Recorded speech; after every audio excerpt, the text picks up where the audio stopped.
Hi friends, நான் உங்கள் anime freak வந்துட்டேன். நாம் இப்போது ஹீரோ லெவலிங் சோலோ எபிசோடு 19 பார்க்கலாம். இதுக்கு முன்னாடி உள்ள எபிசோடெல்லாம் நீங்கள் பார்க்கலன்னா மறக்காமல் போய் பார்த்துட்டு வந்துருங்க. டிஸ்கிரிப்ஷனில் லிங்க் கொடுத்துருக்கேன். சரி வாங்க நாம் இந்த எபிசோடுக்குள்ளே போகலாம். அதுக்கு முன்னாடி போன எபிசோடு கடைசியில் நம்ம ஹீரோவை தகுதியான ஆளா அப்படி சொல்லிட்டு செக் பண்ணுறதுக்காக அந்த ஸ்கை மூன்றவங்க கூட சண்டை போட வச்சுருப்பாங்க. அவங்க கூட சண்டை போடும்போது நம்ம ஹீரோ அசால்ட்டாக அவனை தோக்கடிச்சிருவார்.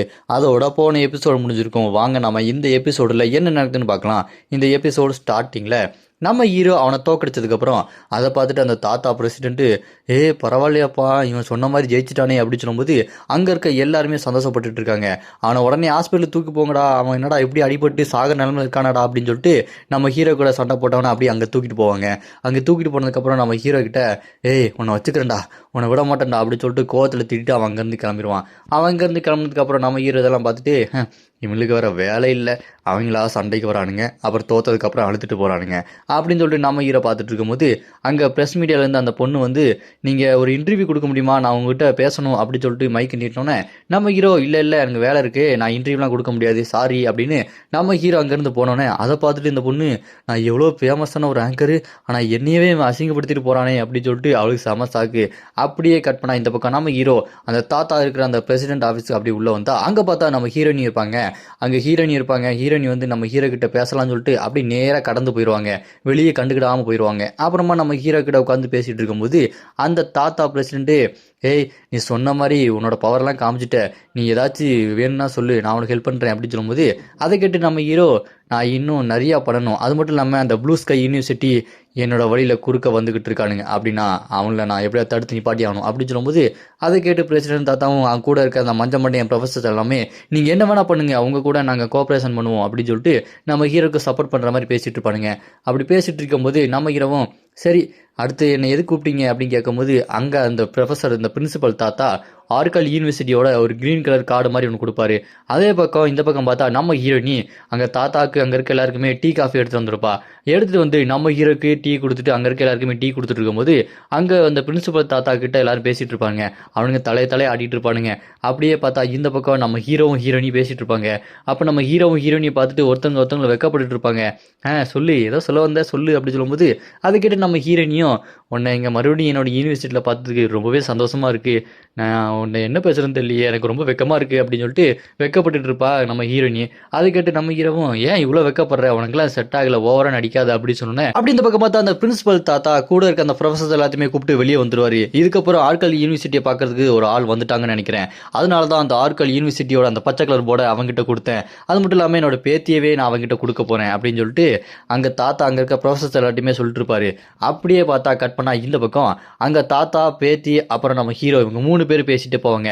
அவங்க நம்ம ஹீரோ கிட்ட அந்த தாத்தா நம்ம ஹீரோவை பார்த்து நீ என்ன பண்ணுற ஏது பண்ணுறன்னு எதுன்னு தெரியல, ஆனால் என் பேத்தியை நீ தான் நல்லா பார்த்துக்கணும், அவள் உன்னை லவ் பண்ணுறான்னு நினைக்கிறேன் அப்படின்னு சொல்லிட்டு இங்கே எல்லாம் ஓப்பனாக பேசிகிட்டு இருப்பாங்க. அதை கேட்டு இங்கே நம்ம ஹீரோனிக்கும் ஐயோ என்ன தாத்தா இப்படி ஓப்பனாக பேசிகிட்டு இருக்கீங்க அப்படின்னு சொல்லும்போது அதை கேட்டு தாத்தாவும் இங்கே பாரு பேத்தி, நீ பொறுமையாக இருக்கணும், நீ ரொம்ப கோவப்படுற, நீங்கள் 2 பேரும் ஒத்துமையாக இருந்து அடுத்த கட்டத்துக்கு போங்க அப்படின்னு அவர் பாட்டுக்கு போயிடுவார். அவர் போனதுக்கப்புறம் இந்த பக்கம் நம்ம ஹீரோனி கண் கலங்கிடுவாங்க. இங்கே நம்ம ஹீரோவும் பரவாயில்ல, என்னோட தாத்தா ரொம்பவே புத்திசாலியாக இருக்காரு, என்கிட்ட எல்லாத்தையுமே ஒப்படைச்சிக்கிட்டாரு, உன்னையும் சரி நம்ம அடுத்தக்கிட்ட வேலையை பார்ப்போமா, அவுட் சைடு தண்டர் சிட்டிக்கு போகலாம் அப்படின்னு அந்த தண்டர் சிட்டிக்கு நம்ம ஹீரோவும் ஹீரோனியும் போயிட்டு இருப்பாங்க. அப்போ நம்ம ஹீரோவுக்கு ஒரு மெசேஜ் வரும். நம்ம ஹீரோவோட லுக்கு வேறு மாதிரி மாறினோன்னே அதை பார்த்துட்டு ஹீரோயினி என்னாச்சு உன் லுக்கு ஏன் இந்த மாதிரி மாறுது, யார் மெசேஜ் அனுப்புனா அப்படின்னு சொல்லிட்டு பார்க்கும்போது நம்ம ஹீரோவும் உனக்கு ஒருத்தரை அறிமுகப்படுத்தணும் வா அப்படி சொல்லும்போது யாரை அறிமுகப்படுத்த போகிற அப்படின்னு நம்ம ஹீரோயினி யோசிச்சுக்கிட்டே போவாங்க. அப்படி யோசிச்சுக்கிட்டே போயிட்டு ஒரு ரூமில் உட்காந்துக்கிட்டு இருக்கும்போது நம்ம என்ன எவ்வளோ நேரம் வெயிட் பண்ணிட்டு இருக்கோம், யார் வர போகிறாங்க அப்படின்னு சொல்லிட்டு ஹீரோயினி கேட்ட உடனே டமால்னு கதவை திறந்துட்டு நம்ம டியான் தான் வரான். நல்லா போதையில் இருக்கான். அவன் அப்படியே பாட்டில் கையில் வச்சுட்டு என்னம்மா எனக்காக வெயிட் பண்ணீங்களா அப்படின்னு சொல்லிட்டு நம்ம ஹீரோ கிட்ட வரும்போது நம்ம ஹீரோ இப்போ லெவல் 30 இருக்கிறது, அது மட்டும் இல்லாமல் செகண்ட் அவேக்கு நீங்கள் இதெல்லாம் நம்ம ஹீரோ சொன்ன உடனே அதை கேட்டு வாயிலிருந்த அந்த சரக்கை துப்பிட்டு என்னடா டக்குன்னு லெவலப் ஆகிட்டே போயிட்டுருக்க, ஆமாம் இங்கே யார் உன்னோட ஆளா, சூப்பர் அப்படின்னா என்னோட தங்கச்சி அப்படி சொல்லும்போது அதை கேட்டு நம்ம ஹீரோனிக்கு ஒரு மாதிரி வெக்கமாக இருக்கும். அப்படியே பார்த்தா டக்குன்னு ஒருத்தன் கதை திறந்து வருமா, இவன் யாருன்னு பார்த்தா இதுக்கு முன்னாடி நம்ம ஹீரோ கிட்ட நான் உங்ககிட்ட உங்களோட அசிஸ்டண்டாக சேர்ந்துக்கிறேங்க அப்படின்னு சொல்லியிருப்பான் பார்த்தீங்களா, அவன் தாங்க. அவன் கதவை திறந்து வந்தோடனே இவன் புது பையன்டா, இவன் இப்போ அந்த பக்கத்து யூனிவர்சிட்டியில் படிக்கிறான், எனக்கு அசிஸ்டண்டாக இருக்கணும், என் கூடயே இருக்கணும் அப்படி சொன்னான். சரிப்பா இப்படி இருந்துட்டு போட்டும் அப்படி சொல்லிட்டு கூப்பிட்டு வந்துட்டேன் அப்படி சொல்லிட்டு நம்ம டியான் கிட்ட ஹீரோ சொல்லிட்டு இருப்பாரு. அப்புறமா 4 பேர் உட்காந்து பேச ஆரம்பிப்பாங்க. நம்ம முக்கியமான அடுத்த கட்டத்தை நோக்கி போகணும். அடுத்த கட்டத்தில் ஒரு விஷயம் இருக்குது, அங்கே பிளட் ஃபேங் அப்படின்னு அந்த சூதாட்ட நேரத்தில் சண்டை இருக்குது அப்படின்னு பேசிட்டு இருக்கும்போது அங்கே இருக்க அந்த அசிஸ்டன்ட் பையன், நீங்கள் இப்படி பேசிட்டு இருக்கீங்களே, நான் இங்கே இருக்கேன் அப்படின்னா நானும் உங்கள் டீமா அப்படின்னு சொல்லும்போது, ஆமாண்டா அப்படின்னு சொல்லிடுவாங்க. அதை கேட்டு அவனுக்கு ரொம்ப சந்தோஷமா போயிடும். இப்போ நம்ம அடுத்த கட்ட பிளான் என்ன அப்படின்னு 4 பேரும் ஒருத்தங்க கை மேலே ஒருத்தங்க கை வச்சுட்டு பிளான் போட ஆரம்பிப்பாங்க. நம்ம எல்லாம் ஒரே டீம் அப்படின்னு. அடுத்து பிளட் ஃபிளாங்ன்ற அந்த இடம் இருக்குது.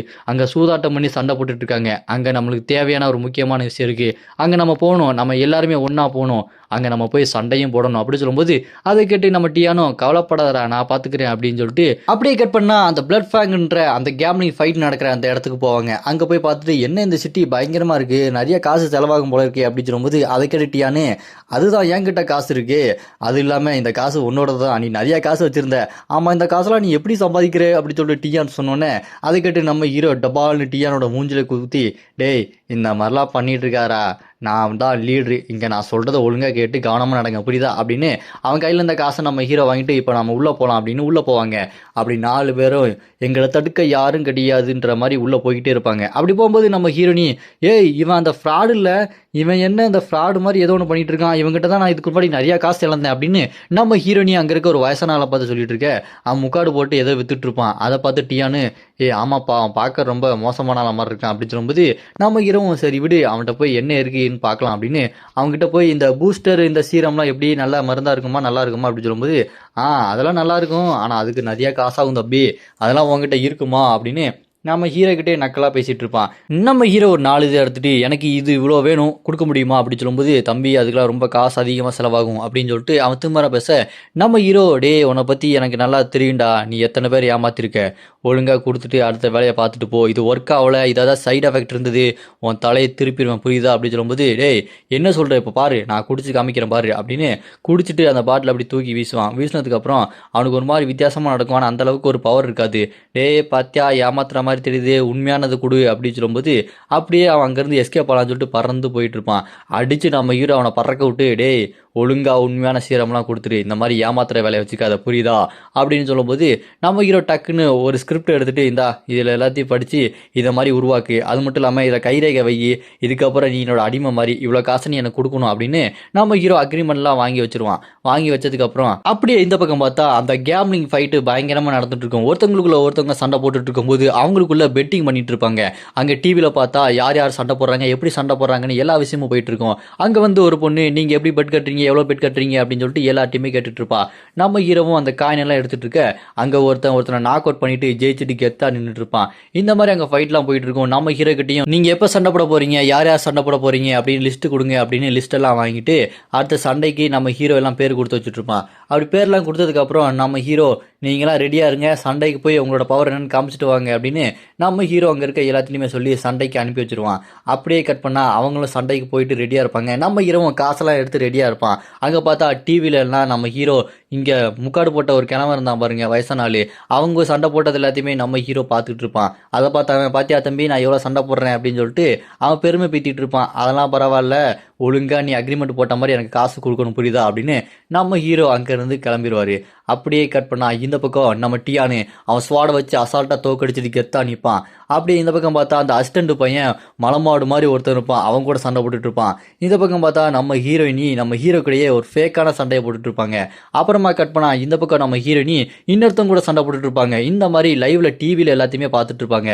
அங்கே நம்ம ஹீரோவோட டீமுக்கு எல்லாத்துக்குமே கிஃப்ட் பரிசெல்லாம் அப்படியே வாங்கிக்கிட்டே இருப்பாங்க. அந்த கிஃப்ட் எல்லாத்தையுமே வாங்கினதுக்கப்புறம் அங்கே இருக்கிற அந்த வேலை பார்க்குற பொண்ணு அவளோட பாஸுக்கிட்ட போய், பாஸ் இங்கே ஒரு பயங்கரமான கும்பல் வந்திருக்கானுங்க, அவனுக்கு ரொம்பவே பவர்ஃபுல்லாக இருக்கானுங்க அப்படின்னு சொல்லும்போது, அது கேட்ட அந்த பாஸும் அப்படியா பார்த்துக்கலாம், அவங்கள நல்லா நோட்டம் போட்டு வை கவனிச்சு வை அப்படி சொல்லும்போது, இந்த பக்கம் பார்த்தா நம்ம ஹீரோயினி ஒருத்தனை அடித்து பறக்க விட்டு நாக் அவுட் பண்ணிடுவார். அதை பார்த்துட்டு எல்லாருமே பரவாயில்லையா அப்பாவை பயங்கரமாக சண்டை போடுறாளாப்பா அப்படின்னு சொல்லிட்டு நம்ம ஹீரோயினியை நோட் பண்ணுவாங்க. அப்போது ஒரு மஞ்சம்பொடி பொண்ணு, என்ன அவனை பார்த்து ரொம்ப நாள் ஆச்சு, என்ன ரொம்ப மிஸ் பண்ணியா அப்படின்னு சொல்லும்போது, அதை கேட்டு நம்ம ஹீரோயினி உன்னெல்லாம் நான் மிஸ் பண்ணலை, இந்த மாதிரிலாம் நீ என்கிட்ட பேசுகிற வேலை வச்சுக்காத, சண்டைக்கு வா அப்படின்னு சொல்லிட்டு சண்டைக்கு 2 பேரும் ரெடி ஆவாங்க. 2 பேருக்குள்ள சண்டை ரெடியாக இருக்கும். அப்படியே இந்த பக்கம் அந்த பாஸு இவங்களை நல்லா நோட் பண்ணி வை, நான் அவங்கள அடுத்த சண்டையில் பேசியே ஆகணும் அப்படின்னு அந்த பாஸு நம்ம ஹீரோ ஹீரோயினி இவங்க எல்லாத்தையுமே கவனிச்சிட்டு இருப்பான். அப்படி இந்த பக்கம் பார்த்தா நம்ம ஹீரோயினி அந்த மஞ்சள் முடி பொண்ணை அட்டாக் பண்ணுறதுக்கு செம ஸ்பீடாக போவாங்க. அவள் அப்படியே டாஜ் பண்ணுவான்னு பார்த்தா அடி வாங்கி அப்படி பறந்து போவா. டப்புன்னு நம்ம ஹீரோயினி அவள் பின்னாடி போய் முதுகுல ஓங்கி ஒரு அடி. என்ன இவ இப்படி அடிக்கிறா, அது ரொம்ப மோசமாக இருக்குது அப்படின்னு அவள் டக்குன்னு அவள் 2 கன் எடுத்து டப்பு டப்புன்னு சுடுவா. அதை பார்த்து நம்ம ஹீரோயினி அங்கே இருக்கிற அந்த கன்னு அட்டாக் எல்லாத்தையுமே டாஜ் பண்ணிடுவாங்க. அப்படி டாஜ் பண்ணதுக்கப்புறம் அப்புறம் தான் தெரியுது அவள் கையில் வச்சிருக்க வெப்பன் நம்ம ஹீரோட வெப்பன் மாதிரியே இருக்குது, ஆனால் இது ரொம்ப வித்தியாசமாக இருக்குது. அப்போ அவள் கன் எடுத்துகிட்டு நீ ரொம்ப ஈஸியாக தான் இருக்கிற, ஆனால் என்ன கொஞ்சம் ஸ்பீடாக இருக்கிற, பார்த்துக்கலாம் அப்படின்னு சொல்லிட்டு அவள் டப்பு டப்புன்னு சுட்டுட்டு இருப்பா. நம்ம ஹீரோயினியோட ஷோல்டர்லேயே அந்த புல்லட்டு பட்டுரும். இருந்தாலும் மூஞ்சில் ஒரு புல்லட் வந்து அடிக்கும்போது டப்புனே நம்ம ஹீரோயினி டாஜ் பண்ணிடுவாங்க. என்னவே இவ்வளோ ஸ்பீடாக டாஜ் பண்ணுறாளான்னு சொல்லிட்டு அந்த மஞ்சமுடி பொண்ணு வாய்ப்புலந்து பார்க்கும்போது டக்குன்னு நம்ம ஹீரோயினி பின்னாடி போய் அவளை அடித்து பறக்க விட்டுருவாங்க. அவள் அப்படியே மேலே பறந்து கோல்டன் பாய் என்ஃபோர்ஸ்மெண்ட் அப்படின்னு சொல்லிட்டு அந்த பவர் யூஸ் பண்ணிட்டு இருக்கும்போது நம்ம ஹீரோயினி இந்தா இதை வச்சுக்கோ அப்படின்னு அவரோட அந்த ஈட்டியை வச்சு பயங்கரமான ஒரு அட்டாக் போட்டுருவா. அந்த அட்டாக் வாங்கினோன்னு அந்த மஞ்சமுடி பொண்ணு கீழே விழுந்துருவா. கீழே வந்ததுக்கப்புறம் நம்ம ஹீரோயினி அவளை அட்டாக் பண்ண அப்படி கெஞ்சிட்டு இருந்தவ டக்குன்னு அவளோட கன் எடுத்து ஏம் பண்ணி புல்லட் வச்சு சுட பாப்பா. அப்படி புல்லட்லாம் போட்டு சுடும்போது நம்ம ஹீரோயினி அப்படியே இருப்பாங்க. அவள் மூஞ்சி ஷோல்டர் இது எல்லாத்தையுமே டப்பு டப்புன்னு சுட டப்புன்னு பார்த்தா அந்த வயசானவ கொடுத்த அந்த சீரம் ஒர்க் அவுட் ஆகி அந்த புல்லட் எல்லாம் படாமல் ஃபுல்லாக ஹீல் ஆகிட்டு இருப்பாங்க. அதை பார்த்துட்டு அந்த மஞ்சப்பொடி பொண்ணு இல்லை இதுக்கு வாய்ப்பே இல்லைன்னு சொல்லிட்டு மறுபடியும் டப்பு டப்பு டப்பு டப்புன்னு சுட்டுக்கிட்டே இருப்பா. அந்த புல்லட் எல்லாத்துலேயும் இருந்து டாஜ் பண்ணி வேகமாக போய் ஒரு அட்டாக்கை போடுவாங்க பாருங்க. அதில் அவள் அவ்வளோதான், அவள் கதையை முடிச்சுட்டு நம்ம ஹீரோயினி கெத்தாக இருப்பாங்க. இதோட இந்த எபிசோடு இங்கே முடியுது.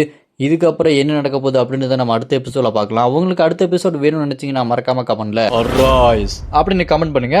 இந்த வீடியோ பிடிச்சா மறக்காம லைக் பண்ணி சப்போர்ட் பண்ணுங்க.